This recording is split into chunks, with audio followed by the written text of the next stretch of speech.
we go. Gonna set chairs up for us. Okay, put the camera here. Yep. Okay, let's do this. Thanks for clicking on our video. They clicked on the video. Oh. Now we're rolling. Oh. Yes, Oh, now okay. we're rolling. Hi. Action. 100 days on the road, and what did we learn? What did we learn? Not much. The lies. So in our last video, we promised you we were gonna give you an update. Kind of what we learned over the first 100 days of being on the road. We won't even get into the things you are like must-haves to purchase, all of that stuff. We're just gonna talk about, in this video, our family, what we've learned along the way. So if this is your first video and you are thinking of doing RVing, if you haven't subscribed, consider doing that. So that way you can use this as a reference, give you some advice on how to do this. We'll always keep it honest, promise you that.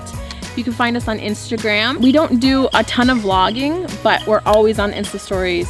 So you see us daily on those things. Well, should we just jump into it? Let's just jump in. Okay, so the first thing I would say we learned would be how busy we are. There's so much to see. When we first started talking about this years ago, it was, hey, let's go travel the country. Let's go see what the world has to offer. Let's go see all these amazing things out there in the world. Then we kind of thought, well, let's first start here in the US where it's easy. That's still the goal. Oh yeah, no, nothing's changed. We'll still go, but we're just starting We're here. starting at home, like in our own back door. There's so much to see here. Let's go out and see it. Well, we've kept ourselves so busy seeing what there is to see here. It's been hard to get everything else done that we need to get done. Yeah. So I think that's been the biggest adjustment, is wanting to do all the explorations we want to, but still staying on task with everything else that our daily life. So number one is finding a balance between exploring and real life still needing to happen. Is it two? You need to go number two, is that what you're saying? I gotta poo, it's number two. Number two, gotta poo. Number two is we were so surprised that this was new home. Oh yeah, that was so easy to get used to. The transition on that, within a week, everybody was calling it home and they felt at home. They even said they feel like this is home. Everybody had their space and they were comfortable with it, and it didn't seem like missing the house wasn't really a thing. No. I mean, we all miss our people back home, but that's what FaceTime is for, and text messages, Marco Polo, whatever it is. So nobody's like really wanting to go back. I was worried about giving our kids instability. But I think we're the stability, we're the constant. But at the same time, back in the day, you'd meet a friend and then you'd become pen pals and you'd write each other, you might call each other. But now everybody's got FaceTime and other ways of talking to them. And so there are gonna be other friends there. They'll just meet up with them and start the whole thing over again. Yeah. Okay, what's your number three? Oh, number three would be schooling. If we could go back and do it again, I would have started homeschooling before we left on the journey. Because trying to come out here and adjust to being out here and adjust to doing schooling has been quite a transition. Honestly, that's been the hardest thing, I think, for everybody. Yes. Is the school transition. Which system works for you? Do you use the online system or do you use like the books? We tried buying a whole curriculum of books. It wasn't the right curriculum for us, so we switched to an online schooling. Which leads us to another, number four. We love boondocking. So much, and we want to do it more. Absolutely the best. Like you said, depends. What kind of people are you? Do you like people? Are you a super people person? May not be the best for you. That's true. We're people, but we're also hermits. Yeah. But we like to not have to worry about people hearing us scream at our kids or beating them with 2x4. Jason, or like them like being rowdy or something. You know, we like our privacy. We have a big footprint when we roll in. Yes. And so boondocking, we don't worry about that. Yep. We set up our outdoor kitchen. What is that? Is that an armadillo? Yeah, let's go get it.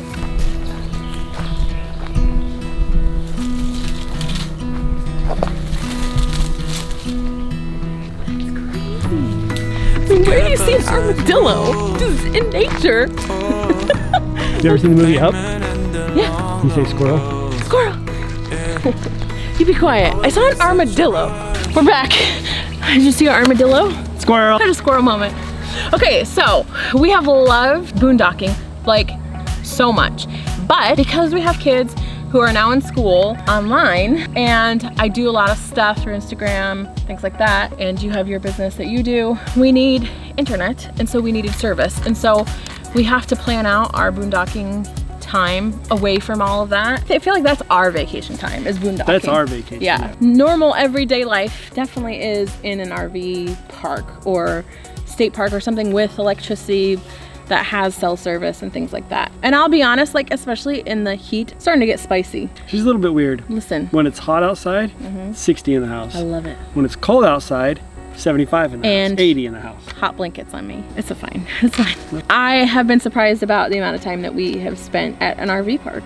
I didn't think that we would be in an RV park as much as we. I thought I would hate it. Yeah. Yeah. How have you liked it? It's mixed. Like your neighbor in some situations is 8 feet away from you. Or less. That's still extremely hard for me. And those resorts I want out of as quick as I can. Yes. But the other places where you have some distance between you, those ones aren't that bad. No. And I do appreciate being able to just plug in power and water and have that just plug into everything and then have all those creature comforts and the trailers just all dialed in and good to go. You're not worried about, is the gray water full, or how much fresh water do we have left? Can I take a shower today, or do I need to try and stretch it out another day? 2 days. So I do appreciate that aspect of the park, but boondocking is by far the favorite. That leads us to number 5. You need to learn how to take a quick shower. They call it military showers. So on RVs, I didn't know this, but at the top of the shower head, there's a little lever at the bottom of it.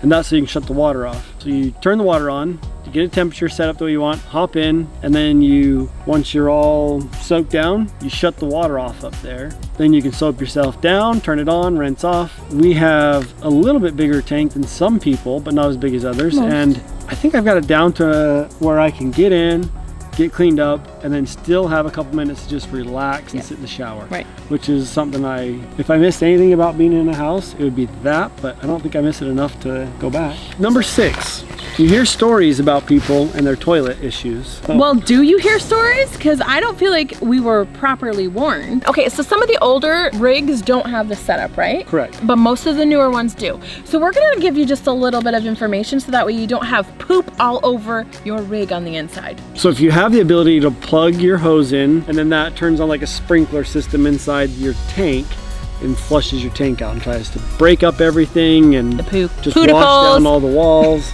Well, your toilet, to keep the smell out, has a seal, so it's an airtight system. So as you're pumping water into that, it's filling up the tank with water and pressurizing that tank. Pressurized Which poop is tank. great. When you pull that valve, you can clean everything out. However, if the valve you pull is the one on the toilet, after you've gone to the bathroom, all that air pressure. So imagine this.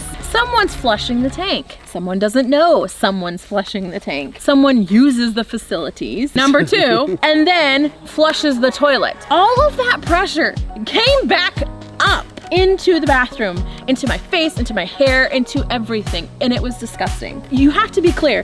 I'm going to flush tanks right now, and then make sure nobody goes in the OSHA bathroom. would like put a strap over the bathroom and put tape across it. Because if not, because not only does it do that, it just like pops that seal, and then all of everything that was in that tank comes flooding up. So when you're flushing your tanks out and you're cleaning your system, make sure that everybody in your family knows not to use the restroom. Beware. Or it will be a stinky, disgusting, poop-filled mess. You've been warned. You're welcome. So number 7 would be, if you can cook outside, do so. And the way that we chose to do that was a griddle and then a smoker. So now the smoker can be the oven. You can also smoke things.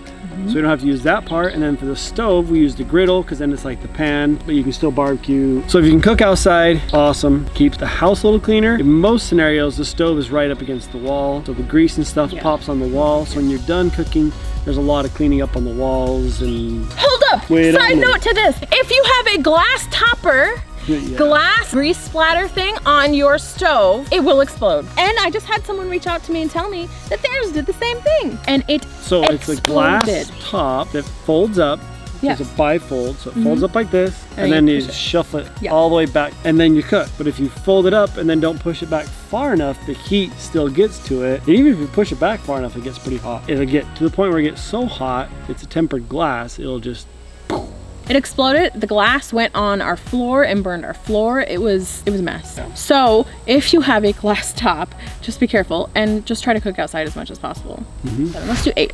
Get to know your rig before you leave. So I feel like the only way to get to know your rig is to go out somewhere. Your maiden voyage, I would say, should be somewhere where you can just kind of test out all of your stuff, like in an RV park, but don't hook everything up. Spend a night there, and then the next day, go and hook everything up. That way you can kind of see how your generator works. How do you fill your fresh freshwater tank? How do you switch the levers so that you're running on fresh versus running on city water? Get to know it, get to feel it out before you're living in it. Figure it out, figure out how to do things. So just little things that seem like common sense to everybody that's had an RV or has been doing it. Your first trip out, it's not common sense. Right. I wanted to throw a couple of bonuses in there. When you're traveling, like travel days or traveling long distances or whatever it is, if there's weight that you can spare, keep water in your tank, fresh water. So if that way, if you need to stay somewhere like emergency, you have fresh water in your tank for brushing your teeth or toilet or whatever it is, but not a ton. You don't need like what, quarter tank or whatever. Yeah, just enough quarter, to flush. Maybe third if we think we're going to be out for a while, but usually it's maybe a quarter tank of water. Right. In addition to that, a lot of the times there's like things that happen in the RV parks. They lose water, they lose electricity or whatever it is. I've had that happen a couple times. So when you first get there, fill up your tank, and that way, if you're out of water for a little bit, you still have water in your tank, and then when you leave, flush out everything except for a quarter tank. And it's good to recycle that water, or like flush it through every once in a while anyways. So one of the things I was concerned with before we left was, is there going to be friends for the kids? They're not going to be friends, they're going to be antisocial. Are we just going to be going to old people resorts where there's just a bunch of gray hairs hanging out, or what's it going to be? It's so not PC. Retirees. Okay. So I don't know if we're going to be somewhere where there's just going to be retired people, or if we're going to have somewhere where there's going to be kids. I think that was the big surprise to me, was how many families are out here doing this full time. Their kids are very adept at making new friends and doing so quickly. Yeah. And so the kids, within 2 hours of being in a place, all the kids will have new friends. They're out playing. There's a ton of people out here doing the same thing. There's a ton of families. Like, if you're going to do this, now is the time. Flip around on the switch side of that, because there's always someone to kind of play with. We have been vacationing since we started, and so the real life stuff, it's taken a while for us to adapt to. Like, we had to set aside time away from vacation because there's too much vacationing. Number 10 is more like a personal thing. I have realized that I need to take time away from everybody, because you do not have personal space in a trailer. You can try and create it. Yes. Like for kids, I've seen lots of people make little tent beds, or we've put curtains up in Addie's so she has her own area. And as much as you have your own space, it's not the same as when you're at home where you can close the door, it's quiet. Well, I think the huge thing is that because you're with each other 24/7, then you don't have that personal time, just time away from everybody. So you have to take that time, either physically go or have everybody else go or whatever it is. But you have to, because you'll go crazy, for real. Well, there was a few questionable days for me doing this. Okay, our recommendation for the first 100 days is to not do what we did. Give yourself at least a couple weeks of just you and your family trying to figure this new life out, this is like an opportunity for you to restart your life. Give you and your family an opportunity to do that and to find your way and to find your new groove and your new routines. Getting a routine or rhythm right out the gate, I think, would be smart. Yeah. Don't put so much pressure on yourself to figure it out in the beginning. For me, I was like, I should have everything set up. Like, this should be like, I want to do a tour for you guys so bad, and I feel like everything needs to be perfect in order to do that. I don't know if it'll ever be perfect, but it won't be perfect. We have children, they're destroying things as we go along, so things will be destroyed when you see them. So I think all in all, what we've learned is that life still happens.